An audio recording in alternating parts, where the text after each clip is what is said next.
Thank you very much for your kind introduction. I will try to provide an overview on the role of precision medicine in breast cancer, specifically concentrating on the new drugs that are based on a precision oncology approach. Those are my disclosures. So, you know perfectly that in drug development, we are moving from an histology model to an agnostic model. Of course, some drugs are also approved for breast. If you consider microsatellite instability and use of immune checkpoint inhibitors, or eventually NTRK amplification and use of entrectinib or larotrectinib, and finally RET amplification and use of selpercatinib. It's quite rare, but in my experience I had some patients with a specific alteration that can be very rare in breast cancer, but can be potentially used in the metastatic setting. I will try to provide an overview on how we can use precision oncology in breast cancer. Molecular tumor boards are running everywhere. Also this year, a molecular tumor board was ongoing in San Antonio Breast Cancer Symposium, and we were surprised as panelists to see so many people attending. So anytime you sequence a breast cancer sample, you may have a different molecular scenario. The first scenario is the one where you can identify some genetic alteration that can be targeted with a precision oncology approach. Simply the presence of germinal BRCA mutation, or NTRK translocation, or PI3 kinase mutation, or AKT mutation. Now it's really important since some drugs have been approved based on this profile, but also HER2 mutation or ESR1 mutation. So this is clearly an example where a precision oncology approach in breast cancer is also possible. And now, if you look at all the alteration for which there is a drug approved, a matched drug approved, we have BRCA1 and BRCA2, NTRK, even if rare, PI3 kinase, AKT, and ESR1. A second scenario, of course, is a little bit more complicated because you may have genetic alteration, but you cannot extrapolate directly to allocate to a precision oncology approach. MAP kinase, NF1, or alteration in genes like ATR, ATM, or PALB2. PALB2, there is sufficient evidence to give a PARP inhibitor, but in Europe, it's not possible to give olaparib or talazoparib to PALB2 germinal mutation. And finally, the last scenario is a scenario where you have a large number of private genomic alteration. In this case, those alterations are typical of that specific patient, and it's quite impossible to allocate to a drug. Finally, another scenario can be a high tumor mutational load. This is more related to the number of mutations per megabase, and you know that more than 10 can be a potential indication to give an immune checkpoint inhibitor. Other type of precision oncology approach can be based on the detection of a residual disease, molecular residual disease specifically. Some trials have been designed with this type of approach, using liquid biopsy or on a specific alteration. Think about the PADA1, interception of ESR1 mutation before radiological progression, and then randomization to switch of endocrine therapy plus palbo versus the same treatment. But another approach can be also a quantitative assay with a tailored ctDNA signature to detect residual disease. And in this scenario, of course, patients, once ctDNA is detected without radiological progression, are randomized to intervention versus standard of care that usually is nothing in the RU1 setting. If you remember the C-track triple negative, using pembrolizumab in the post-neo-RU1 setting for those patients high risk was an example of a trial designed with this type of approach. It's important, of course, when you have a precision oncology approach to identify which is the level of evidence and the level of actionability of that specific alteration. And within ESMO, we assessed what we call the ESCAT score.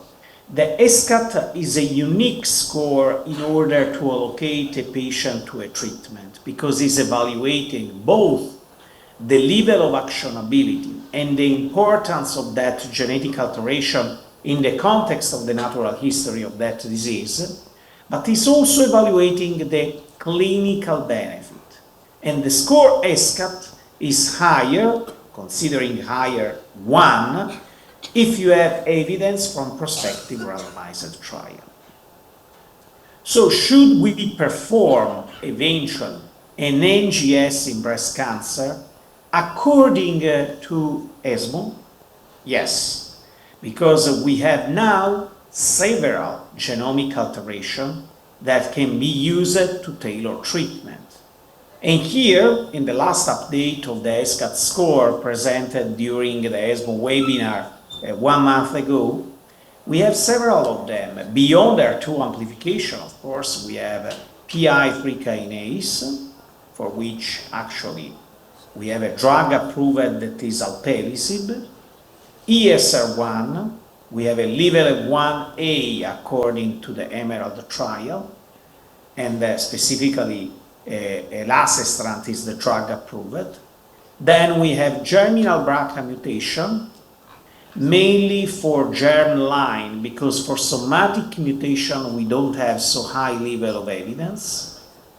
P10, because finally if you have an alteration in P10, and the concurrent alteration of PI3 kinase, you cannot give alpelisib. So you should consider to give another agent that can be capivasertib. That's why AKT mutation are the label in the United States to access to capivasertib. And finally, PALB2, when we have a level of evidence to be eventually to use olaparib or talazoparib, and in the recent ASCO guideline there is exactly the same position on this. What's about precision oncology projects all around the world? In the United States, of course, they have been the first one to start with this type of approach, including also patients with breast cancer. Here we have the majority of the prospective trial, some of them funded also by ASCO or ANCI. If you remember, NACI, MATCH, IMPACT, LungMap, NCI COG, the TAPUR trial, based finally at ASCO headquarters, and then IMPACT-1, iPredict.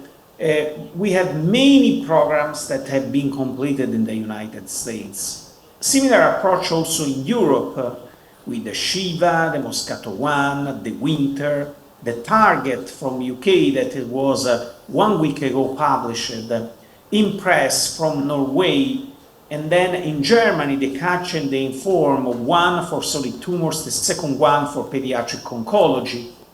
In Switzerland, the Cupisco and the Tapestry finally addressing, in the majority of the case, non-primary tumors. And we had also a program in Italy, the name was Rome Trial. Moving in the east, of course, we have a precision medicine program in China, in Korea, in Japan, and also, of course, in Singapore and Australia. One of the first precision oncology programs was established by the Breast International Group. And I remember also Guri Bhattacharya was a member of the Aurora Steering Committee group. And this was a very pragmatic trial, performing a biopsy in patients with metastatic breast cancer, and then sequencing on independent platform, so there is no foundation one here, And after sequencing on ion torrent, Illumina or OncoScan, there was a molecular tumor board discussion with a feedback to clinician and advice on potential treatment. The trial was published, if you remember, on Cancer Discovery. Almost 1,388 patients have been included in this trial, with 70% of them postmenopausal and 29% premenopausal. The most common site of sequencing was lymph node, liver, lung, soft tissue. Bone only were very few, because it was very difficult finally to extract DNA from paraffin-embedded tissue from bone. What's about the molecular profile on this large population of the Aurora trial? 30% of them were PI3 kinase mutant, a little bit less respect to the SOLAR-1 trial, mainly because finally you should consider that not all of them were in the first-line setting. ESR1 mutation was detected only in 8%. This is quite not in line with the data reported eventually in the Emerald trial. AKT in 6%. HER2 mutation were detected in 4% of patients, mainly HER2 low and HR positive. Then 5% of germline BRCA mutation, and many of them also with a somatic mutation. Homologous recombination deficiency, the Key-Link trial was presented by Professor Rugo during San Antonio, was detected in 6% of patients. And then at 0.3% with microsatellite instability, and some of them with KRAS, BRAF, and epidermal growth factor mutation. So let's say, which is the clinical implication of this? Assuming that we have ESCAT score, in breast cancer, 51.6% of patients sequenced had an ESCAT alteration tier 1 or tier 2. 39% were with actionable alteration, including also HER2 amplification, and 17.5% with a tier 2. So this is the clear demonstration that a precision oncology approach can be also possible in breast cancer. And now moving from here, I will try to provide a rapid overview and putting in the clinical context, which is the precision medicine oncology approach. We had also an experience in Italy. This was a large trial. We screened almost 1,280 patients. The characteristics of the trial was that we have a representation of all the country finally, and included 41 centers with 26 drug matched, and we performed 3,000 NGS finally. Also in this case, the relevant alteration that we identified were 55%, and a molecular profile was determined both on tumor biopsy and liquid biopsy in 1,121 patients. We reached the target accrual because 316 of them have been allocated to a specific treatment, and we are going to present this data in next meeting.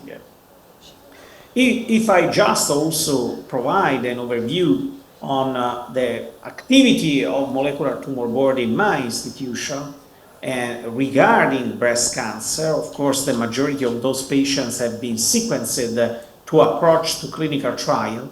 You will see here the most common alteration is PI3 kinase, 51%, then KRAS, epidermal growth factor receptor, ERBB2 mutations, and so on, and FGFR also, for which we have some potential target in experimental medicine.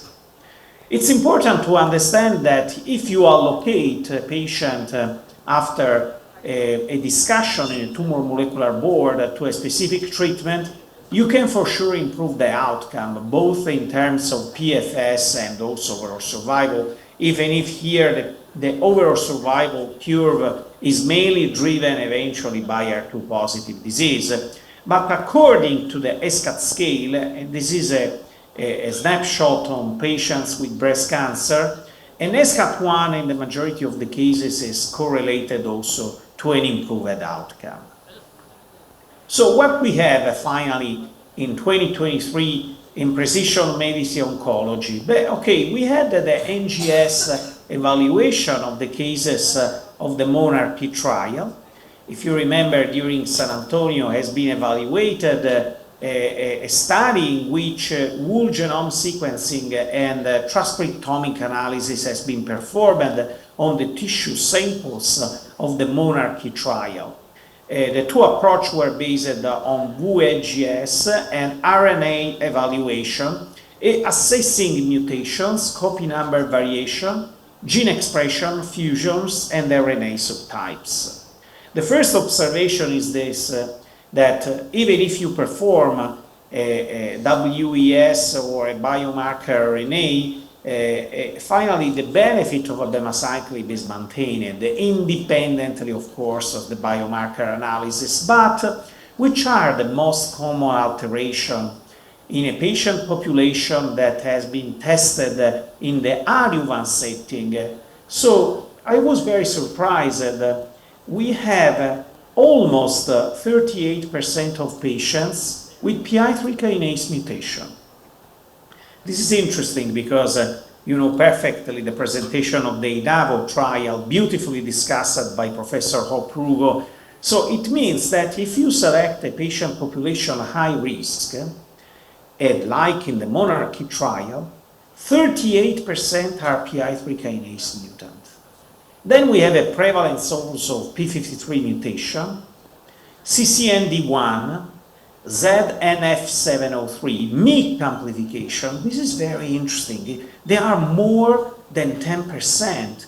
MYC, you know, it's a very interesting target, at least in hematological malignancies. We don't know still which is the cutoff on amplification. I mean the fish, the rush of the fish to define a MYC amplification positive or negative, but knowing that you have almost 20% of them with MYC amplification is interesting. And then FGFR1, there are interesting agents under development and some clinical and preclinical evidence that FGFR is a mechanism of resistance to endocrine therapy.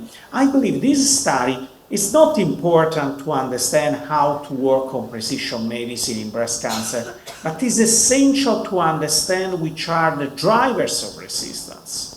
Because once you progress to a CDK4/6 inhibitor, of course it's important to understand which type of treatment approach you have to have re-challenge with CDK4/6 inhibitors or also combination eventually with other targeted agents.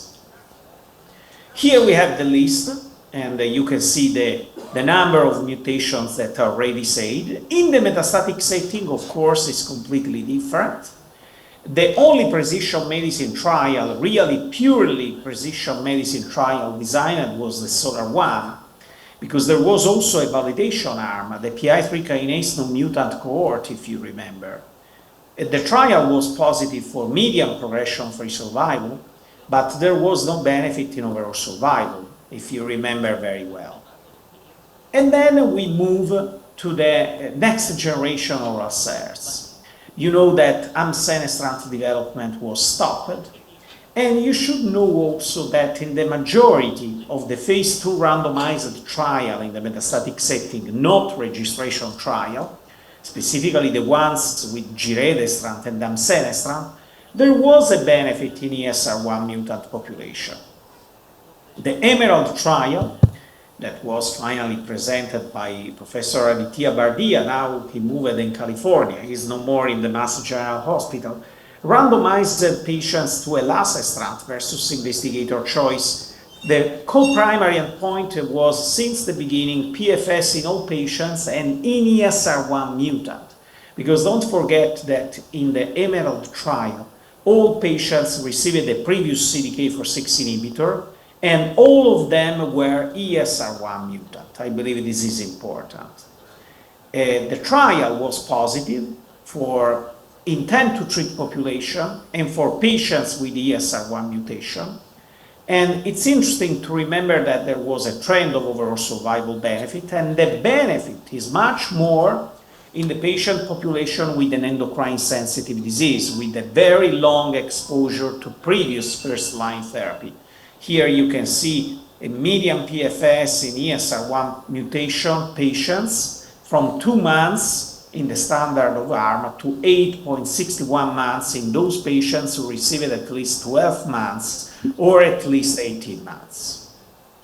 Other evidence from 2023 of precision medicine oncology approach was the SERENA-2, exploring dose escalation of camizestrant in a patient population with ER-positive, HER2-negative disease. Also here a benefit in median progression-free survival.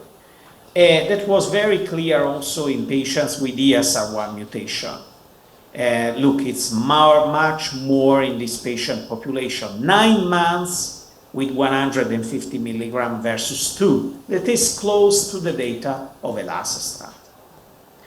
And finally, camizestrant. Camizestrant was approved based on AKT mutation. So it's another biomarker that should be detected in order to allocate to a treatment with an AKT inhibitor. And the Capitello 291 trial randomized to placebo fulvestrant versus capivasertib fulvestrant. The co-primary endpoint was PFS in the overall population and AKT pathway tumors. And you can see over here that investigator-assessed PFS in overall and AKT pathway was very similar, with an improvement of median PFS from 3 months to 7.3 months, and also a trend of overall survival benefit in AKT pathway altered. And finally, during San Antonio this year, a last-minute late-breaking abstract, beautifully discussed by Hope Rugo, that I know prepared the discussion maybe some hours before, the INAVO trial.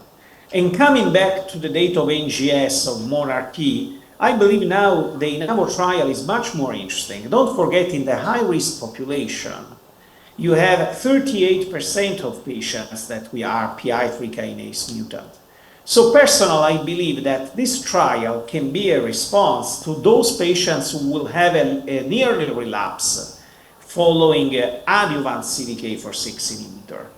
And so here the trial was very clear. PI3 kinase mutant patients assessed by central local tissue and measurable disease and progression during or within 12 months of adjuvant endocrine therapy completion. Very few of them received the previous CDK4/6 inhibitor. Patients had been randomized to inavolisib palbofulvestrant versus placebo palbofulvestrant. The majority of them were with secondary endocrine resistance according to ESMO definition. Few of them with primary endocrine resistance. And previous CDK4/6 inhibitor were proposed only to 3 patients, so very, very small population. But the trial was positive finally. There is an improvement of median PFS from 7.3 months to 15 months, with a median follow-up of 21 months. On the overall survival, of course, there is a median follow-up of 21 months, and the pre-specified boundary for overall survival was not crossed at this interim analysis. Response rate was very good, 25% in the placebo arm and 58% in the inavolisib arm. And the duration of response was finally with a median of 18 months. So I believe this is another example of precision medicine approach in breast cancer that we should take into account, remembering that also breast cancer can be approached with a precision oncology approach. Which are the challenges for the future? And I will conclude my talk. So first, racial, ethnic, molecular divergence. So we need to understand that there is an increased patient diversity that may highlight the role of addressing and tracing patient pharmacogenomic factors. You know that some drugs are more toxic in Asian population and less toxic in Western population or Caucasian population. And the second thing is that we needed to implement homegrown studies designed to implement precision medicine approach in low middle income countries, because low middle income countries is an economic definition, it's not an intellectual definition. There are many opportunities also in countries with no extended economical resource to implement programs like this. So in my opinion, precision medicine approach now is a reality also in breast cancer. We need to think globally on this when we design trial, but then to act locally in order to implement precision medicine approach all over the world. Thank you very much indeed.